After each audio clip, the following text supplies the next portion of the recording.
ভূতের গল্প।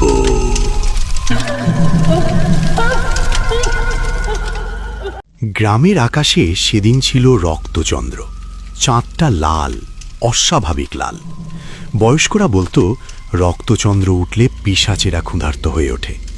সেই রাতে গ্রামের এক গরু হঠাৎ উধাও হয়ে গেল। পরদিন মাঠের ধারে পাওয়া গেল গরুটার মৃতদেহ। শরীরে এক ফোঁটা রক্ত নেই।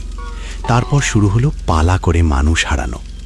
রাতে কেউ যদি একা বের হতো, দূরে মাঠের মাঝে কিংবা ঝোপে ডালে দেখা যেত লম্বা এক ছায়া গাছের ডাল থেকে ডালে লাফাচ্ছে। এক যুবক কামাল ঠিক করল সে দেখবে আসলেই কি আছে। রাত 12টায় সে বাঁশবাগানের ভেতর ঢুকল। চারপাশে কুকুরগুলো ঘেয়েও ঘেয়েও করে ডাকছে বেশ বিকৃতভাবে। হঠাৎ সে দেখল একটা কালো অবয়ব গাছের ওপর উল্টো হয়ে ঝুলছে। চোখ দুটো জ্বলছে লাল, দাঁতগুলো অস্বাভাবিক লম্বা।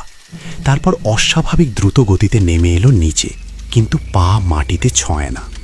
কামাল দৌড় দিল, কিন্তু যতই দৌড়ায় সে অনুভব করতে পারছে তার পেছনে কিছু নেই। তবুও তার ছায়া বাড়ছে, তার সাথেই ঠিক কিসের যেন উপস্থিতির অনুভূতি। ক্লান্ত হয়ে হঠাৎ সে থামল। হাঁপাতে হাঁপাতে হঠাৎ খেয়াল করল তার ছায়ার সাথে আরও একটা ছায়া দেখা যাচ্ছে। সে একা না। সে ঘাড় ঘোরাতেই দেখল তার পেছনে দাঁড়িয়ে আছে সেই পিশাচ। তীব্র পচা গন্ধ আর কুৎসিত চেহারা নিমিষেই কামালের শরীরের সাথে মিশে গেল। পরদিন সকালে গ্রামবাসীরা কামালের লাশ দেখতে পেল। সারা শরীর একদম ফ্যাকাশে, চোখের কঠোর থেকে চোখ দুটো নেই। তাই দেখে গ্রামবাসীরা সকলেই বেশ ভয় পেয়েছিল।